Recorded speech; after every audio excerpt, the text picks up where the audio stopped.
आज आपके लिए फिर एक बार लेके आ गया है बालाजी कंप्यूटर एजुकेशन।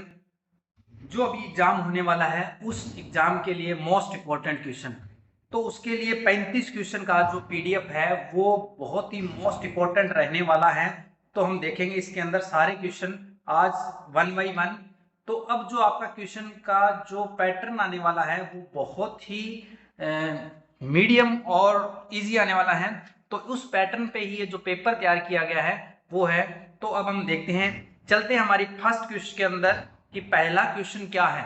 इसके अंदर हमारा दिया हुआ है कि एमएस वर्ड में किन्हीं दो शब्दों को के बीच की दूरी को बढ़ाने के लिए किसका उपयोग किया जाता है। आप कोई भी एग्जांपल के लिए आपने ये राम लिखा है, इसके बीच में एक स्पेस देना है तो किसका यूज करेंगे। तो उसके लिए हमारा स्पेस बार आएगा, बैक स्पेस होगा, डिलीट बटन होगा, एंटर होगा। तो उसके लिए हमारा राइट आंसर क्या रहेगा, स्पेस बार। अगर आपने कोई भी वर्ड के बीच में स्पेस देना है तो उसके लिए किसका यूज करेंगे, हम स्पेस बार कीज का यूज करेंगे। तो इसी तरह से बाकी जो डिलीट है ये अलग यूज किए जाते हैं। अब हम देखते हैं नेक्स्ट क्वेश्चन जो हमारा 2 नंबर क्वेश्चन है। तो 2 नंबर क्वेश्चन के अंदर एक्सेल का क्वेश्चन पूछा गया। इसके अंदर एक्सेल का क्वेश्चन है कि एक्सेल में एक सेल एड्रेस को किसे दर्शाया जाता है। अगर आपका सेल एड्रेस है, एक्सेल का जितना भी वर्क किया जाता है वो सेल एड्रेस में किया जाता है। इसने पूछा है कि राइट सेल एड्रेस कौन सा है। तो हम देखेंगे कि राइट पहला 1A लिखा हुआ है, दूसरा A1 लिखा हुआ है, AA लिखा हुआ है, 11 लिखा हुआ है। तो हमारा कभी भी सेल एड्रेस लिखा जाएगा सबसे पहले उसके अंदर अल्फाबेट आएंगे। क्या आएंगे, सबसे पहले अल्फाबेट और फिर नंबरिंग। तो हमारा राइट आंसर इसमें है बी। इसके अंदर पहले अल्फाबेट आ रहा है फिर नंबरिंग है। तो आपका इस तरह का क्वेश्चन जाता है तो हमारा राइट सेल एड्रेस रहेगा बी। तो A1 यानी कि पहले अल्फाबेट फिर उसके बाद नंबर्स आते हैं। इसके बाद हम देखते हैं नेक्स्ट क्वेश्चन। नेक्स्ट क्वेश्चन में चलते हैं। तो क्वेश्चन नंबर 3 है एमएस पावर पॉइंट में, एमएस पावर पॉइंट में नई स्लाइड जोड़ने के लिए जोड़ने की शॉर्टकट कीज क्या। अक्सर एग्जाम में पूछा जाता है। अब हम देख लेते हैं कंट्रोल एन। ये जो कंट्रोल एन है ये न्यू डॉक्यूमेंट के लिए होती है। कंट्रोल एन का न्यू डॉक्यूमेंट होता है। कंट्रोल एस का जो दिया होता है कंट्रोल एस के लिए सेव होता है। इसके बाद हमारा आता है कंट्रोल पी, ये प्रिंट के लिए होता है। ये किसके लिए होता है, प्रिंट के लिए। तो अब हमारा राइट आंसर इसमें क्या रहेगा, कंट्रोल एम। यानी कि आपको अगर पावर पॉइंट के अंदर कोई भी स्लाइड लेनी है तो उसके लिए हमारे पास कंट्रोल एम शॉर्टकट कीज होगी। अब हम देखते हैं इसके बाद नेक्स्ट क्वेश्चन जो हमारा है। इसमें क्या क्वेश्चन है नेक्स्ट क्वेश्चन में, नेक्स्ट क्वेश्चन में है कि दस्तावेज में हाइपरलिंक डालने की शॉर्टकट कीज क्या होती है। ये भी एग्जाम में मोस्ट इंपॉर्टेंट क्वेश्चन है कि आपके दस्तावेज में हाइपरलिंक डालने की शॉर्टकट कीज क्या होती है। तो कंट्रोल सारी देख लेते हैं, सभी शॉर्टकट कीज देख। कंट्रोल एच होती है वो हमारी रिप्लेस की होती है। कंट्रोल एल ये भी अलग होती है। कंट्रोल के ये भी अलग है। और तो हमारा राइट आंसर इसमें क्या रहेगा, कंट्रोल प्लस के होगा। अगर हाइपरलिंक की बात करें तो हाइपरलिंक की शॉर्टकट कीज क्या होती है, कंट्रोल के होती है। जे जिस तरह से जस्टिफाई की होती है इसी तरह से एल ये अलाइनमेंट की होती है। तो हम इसका राइट आंसर क्या रहेगा हमारा, कंट्रोल प्लस के। हाइपरलिंक की शॉर्टकट कीज क्या होती है। अक्सर एग्जाम में एक इसके साथ ही क्वेश्चन पूछा जाता है कि दो फाइलों को इस तरह से वो आपको सिंबल दे देगा, इस तरह से दो फाइलों को जोड़ने या लिंक करने के लिए कौन सी कीज का प्रयोग करते हैं। तो हमारा वो भी आंसर क्या रहेगा, कंट्रोल प्लस के रहेगा। अब हम नेक्स्ट क्वेश्चन देखते हैं। हमारा नेक्स्ट क्वेश्चन है हमारा कि सेव एज के लिए किस फंक्शन कीज का प्रयोग किया जाता है। अब एक होता है सेव। अब सेव के लिए हमारे पास अभी हमने चर्चा की थी, सेव की शॉर्टकट कीज क्या होती है, कंट्रोल प्लस एस होती है, कंट्रोल प्लस एस होती है। तो अब यहां पूछ लिया गया कि सेव एज की शॉर्टकट कीज क्या होती है। तो सेव एज की हमारी शॉर्टकट कीज होती है F12। क्या होती है हमारी शॉर्टकट कीज, F12 होती है। अब इसके अंदर F12 शॉर्टकट कीज है। अब हम क्वेश्चन नंबर नेक्स्ट देखते हैं। क्वेश्चन नंबर नेक्स्ट क्या है, क्वेश्चन नंबर नेक्स्ट है, इसमें फुल फॉर्म पूछी गई है। इस क्वेश्चन के अंदर फुल फॉर्म पूछी गई है कि फुल फॉर्म क्या होती है। अब यूआरएल, यहां पे भी 2-3 क्वेश्चन बनते हैं। यूआरएल यूआरएल का पूरा नाम भी पूछ सकता है, पूर्ण रूप भी पूछ सकता है। तो इस तरह से हमें फुल फॉर्म पूछेगी, हर एग्जाम के अंदर 2 से 3 फुल फॉर्म आती है। तो हमारा यूनिफॉर्म रिसोर्स लोकेटर, हमारी राइट आंसर क्या रहेगा, यूनिफॉर्म रिसोर्स लोकेटर, ये हमारा राइट आंसर रहेगा। ए हमारा क्या है इसके अंदर, राइट आंसर है यूनिफॉर्म रिसोर्स लोकेटर। अब क्वेश्चन नंबर नेक्स्ट देखते हैं हम। क्वेश्चन नंबर नेक्स्ट क्या है कि किसी भी वेबसाइट का मुख्य पृष्ठ क्या कहलाता है। किसी भी वेबसाइट का मुख्य पृष्ठ, यानी क्वेश्चन क्या पूछा गया है कि जब आप किसी भी वेबसाइट को ओपन करते हैं तो ओपन करने के बाद जो पेज आपके सामने दिखाई देता है, जो पेज आपके सामने इस तरह से दिखाई देता है, उस पेज को क्या कहा जाता है। क्या उसको मास्टर पेज कहते हैं, क्या उसको होम पेज कहते हैं, क्या उसको फर्स्ट पेज कहते हैं, क्या बैनर पेज कहते हैं। तो उस पेज को हम क्या कहते हैं स्टूडेंट्स, कि होम पेज कहा जाता है। तो हमारा राइट क्या आंसर रहेगा, बी आंसर रहेगा इसका, राइट होम पेज कहा जाता है। जब भी हम वेबसाइट को ओपन करेंगे तो हमारा उसको क्या कहेंगे, होम पेजेस कहते हैं उसको। अब उसके बाद नेक्स्ट क्वेश्चन हमारा आ रहा है इसके अंदर, देखेंगे कि www का फुल फॉर्म क्या होता है। यानी www का अर्थ पूछ लिया, और हो सकता है वो कहेगा कि पूर्ण रूप क्या है, इस तरह से कुछ भी पूछ सकता है। तो फुल फॉर्म www का पूर्ण रूप यानी world wide web, full form क्या होती है, वर्ल्ड वाइड वेब होती है। तो हमारा राइट आंसर इसमें भी क्या है, हमारा ए रहेगा कि वर्ल्ड वाइड वेब। www का फुल नाम क्या होता है, वर्ल्ड वाइड वेब होता है। अब इसके बाद नेक्स्ट क्वेश्चन जो आ रहा है वो भी देखते हैं। नेक्स्ट क्वेश्चन क्या आ रहा है हमारा, नेक्स्ट क्वेश्चन आ गया ईमेल का। अब ईमेल का भी अक्सर क्वेश्चन पूछा ही जाता है। तो ईमेल क्या होता है, कि ईमेल भेजने के लिए किस प्रोटोकॉल का उपयोग किया जाता है, कि अगर आप ईमेल भेजोगे तो उसके साथ किस प्रोटोकॉल का उपयोग किया जाता है। तो सबसे पहला ही हमारा आंसर है SMTP। ये प्रोटोकॉल SMTP प्रोटोकॉल का यूज किया जाता है। अगर आप कोई भी ईमेल भेजते हैं तो उसके अंदर किस तरह का प्रोटोकॉल यूज किया जाता है, SMTP होता है। अब हमारा नेक्स्ट क्वेश्चन फिर देखते हैं हम। नेक्स्ट क्वेश्चन है हमारा, निम्न में से कौन सा एक सर्च इंजन है, निम्न में से कौन सा एक सर्च इंजन है। तो अब इसमें सर्च इंजन, जब भी आप इंटरनेट पे कोई भी चीज को सर्च करते हो तो हमें एक सर्च इंजन की आवश्यकता होती है, ब्राउजर की आवश्यकता होती है। तो इसमें पूछा गया है कि कौन सा सर्च इंजन है, क्या गूगल सर्च इंजन है, बिग सर्च इंजन है, याहू सर्च इंजन है, या सभी है। तो इसमें हमारा राइट आंसर क्या रहेगा, उपयुक्त सभी रहेगा। राइट आंसर क्या रहेगा हमारा, उपयुक्त सभी, क्योंकि गूगल क्रोम भी एक सर्च इंजन है, बिग भी एक सर्च इंजन है, और याहू भी हमारा सर्च इंजन है। तो इसमें सभी है, तो हमारा राइट आंसर क्या रहेगा, उपयुक्त सभी रहेगा।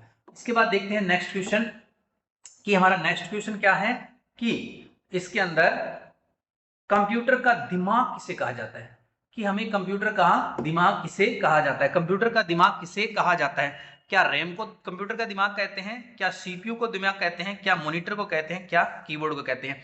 अब इन सभी के बारे में थोड़ा जान लेते हैं कि रैम क्या होती है। रैम एक स्टोरेज डिवाइस है, क्या है, रैम एक स्टोरेज डिवाइस है। सीपीयू है, ये एक हमारा कंप्यूटर का, इसे क्या कहते हैं, कंप्यूटर का दिमाग कहते हैं। कंप्यूटर का मेन पार्ट कौन सा होता है, सीपीयू होता है। अब इसके बाद आ गया मॉनिटर, ये भी एक आउटपुट डिवाइस है, ये भी एक क्या है, आउटपुट डिवाइस है। अब आ गया कीबोर्ड, कीबोर्ड एक क्या है, इनपुट डिवाइस है, क्या है। इस तरह से आपको सभी चीजों के बारे में पता होना चाहिए, तब हम हमारा राइट आंसर पता कर सकते हैं। सीपीयू क्या है, इसे कंप्यूटर का दिमाग कहा जाता है। अब उसके बाद नेक्स्ट क्वेश्चन क्या आता है वो देखते हैं। नेक्स्ट क्वेश्चन, इनमें से कौन सी एक वोलेटाइल मेमोरीज है, यानी अस्थायी मेमोरी कौन सी है। इसके अंदर कौन सी एक मेमोरी है जो अस्थायी मेमोरी है। तो सबसे पहले रोम आती है। तो सबसे पहले इसके अंदर देखते हैं, रोम की फुल फॉर्म भी बहुत बार पूछी गई है। और अब इसके अंदर नेक्स्ट मेमोरी जो आ रही है उसका आंसर हमें पूछा है कि वैलेटाइन अस्थायी मेमोरी कौन सी होती है, जिसमें हमारा डाटा प्रेजेंट टाइम में स्टोर रहता है। जब आप कंप्यूटर पे प्रेजेंट टाइम में वर्क कर रहे हो तो उस टाइम जो भी फाइल आप बना रहे हो वो हमारी हमेशा ही अस्थायी मेमोरी में रहती है। और इसका हमारा राइट आंसर क्या रहेगा, रैम। राइट आंसर क्या रहेगा, रैम। जब आप कंप्यूटर के अंदर प्रेजेंट टाइम में कोई फाइल बना रहे हैं तो वो हमारी फाइल कहाँ रहती है, रैम में रहती है। अगर वो लाइट चली जाती है तो वो फाइल आपकी क्या हो जाएगी, डिलीट हो जाएगी। इसीलिए तो इस मेमोरीज को क्या कहा जाता है, अस्थायी मेमोरी कहा जाता है। अब हम नेक्स्ट देखते हैं, हमारा नेक्स्ट क्वेश्चन क्या आ रहा है। नेक्स्ट क्वेश्चन है सीडी का पूरा नाम। अब ये देखो कि सीडी का पूरा नाम भी पूछ सकता है, फुल फॉर्म भी पूछ सकता है, इसका संक्षिप्त रूप क्या होता है ये भी पूछा जा सकता है। तो इसके अंदर सेम डिटो दिए हुए, लगभग स्पेलिंग मिस्टेक है, तो हमारा फर्स्ट आंसर क्या रहेगा, कॉम्पैक्ट डिस्क। इसका राइट आंसर क्या रहेगा, कॉम्पैक्ट डिस्क रहेगा। क्या आंसर रहेगा हमारा, कॉम्पैक्ट डिस्क रहेगा। अब चलते हैं हम नेक्स्ट क्वेश्चन की ओर, तो वो क्या क्वेश्चन है देखते हैं। हमारा नेक्स्ट क्वेश्चन आ रहा है कि जीबी किसके बराबर होता है।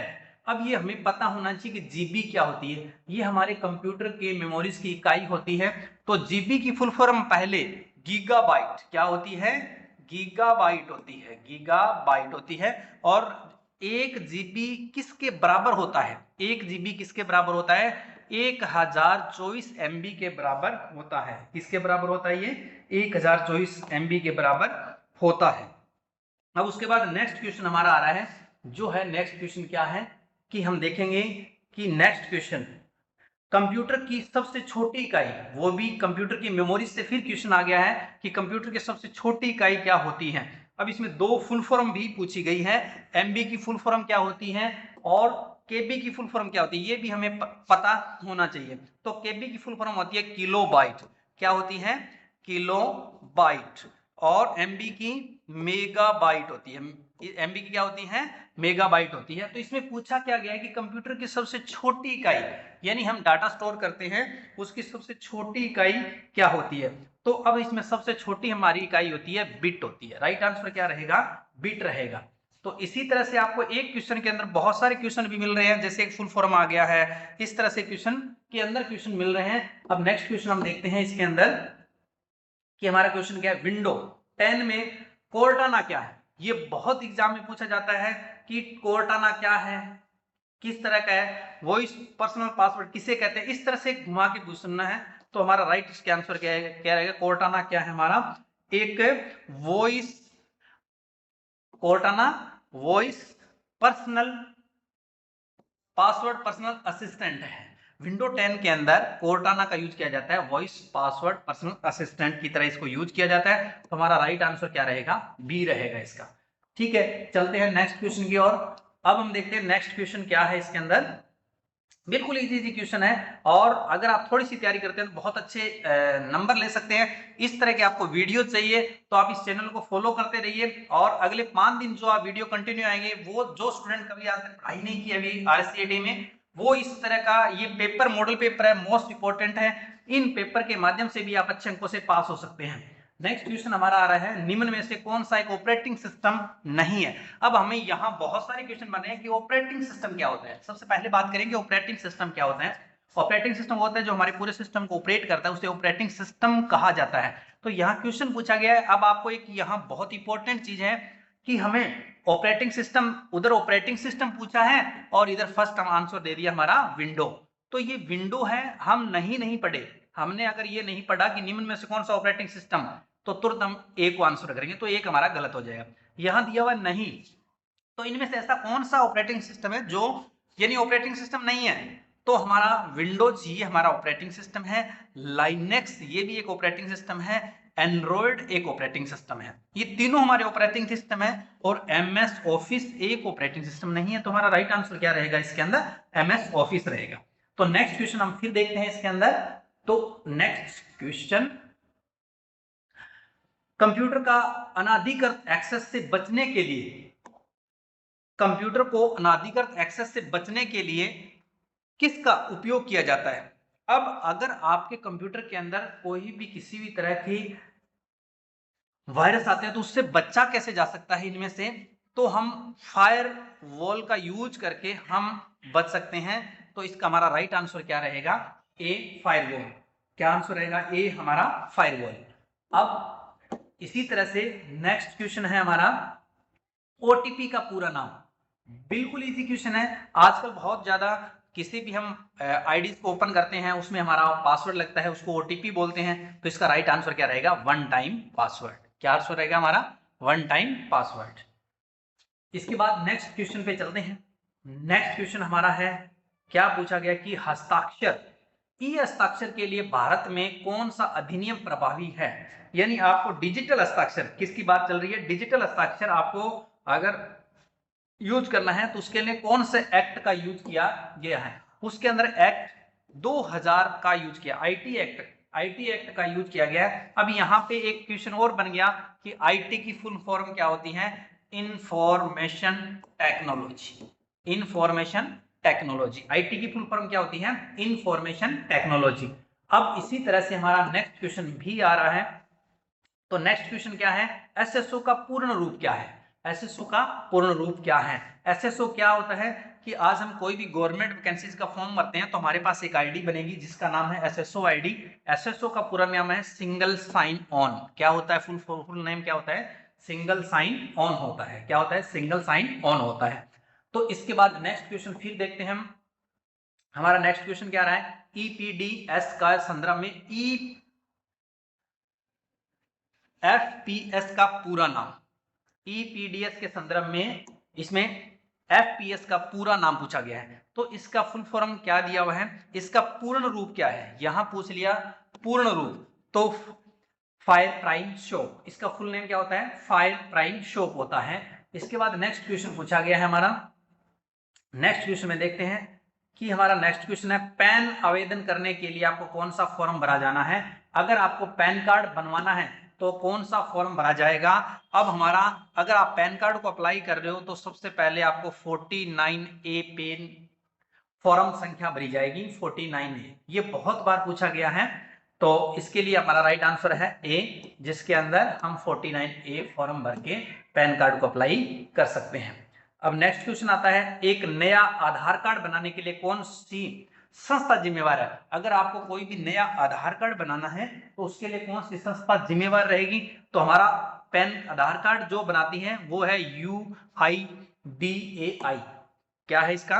UIDAI, यानी कि हमारी राइट आंसर क्या है इसके अंदर?